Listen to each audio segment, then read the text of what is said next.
Shohei's from Osaka, Japan, and reached out with an interest in Appalachian music and culture that built on his studies back home.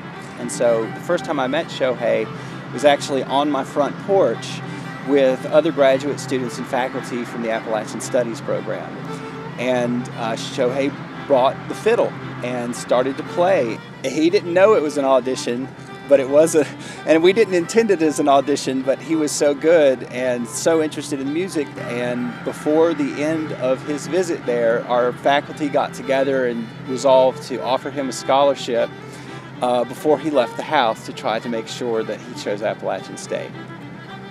And so Shohei has been out meeting and learning from local fiddlers and other musicians in Virginia and across western North Carolina and into central Appalachia.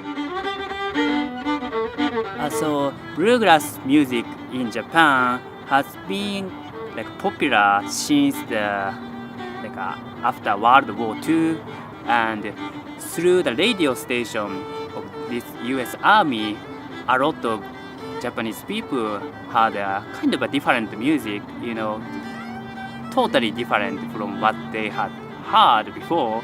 Listen to some banjo for the first time, the fiddle, mandolin, for the first time. So after that, bluegrass became a kind of a subculture. One scholar, he's a ethnomusicologist, defined the kind of this Appalachian, especially old-time music as a participatory music. I especially drawn to this participatory aspect of old-time music, because if you go to a jam session, if you do not have any tune, kind of prepared beforehand, you can kind of learn on the spot from the other musicians. And this creates a really, really tight and friendly and strong community. I think we should preserve this kind of music traditions, because each tune or each song or each style has kept a kind of a cultural history.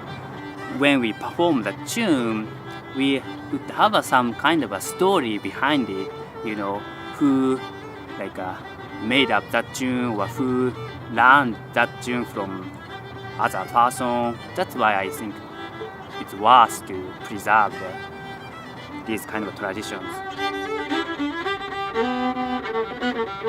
We all gain as a learning community and a wider community with Shohei here. What we get out of this is an idea about the possibilities of who we can be from another part of the world, and how unique our place is, that someone from Osaka, Japan would elect to move around the planet to be here and take part in that. And so it's not just that Shohei was absorbing that, but actually contributing to it. And so how we understand old-time music and Appalachian culture is part of Shohei as much as it is about me or you or anyone else. And that's what we can really learn at Appalachian, is about the diversity of a learning community and how that strengthens all of us.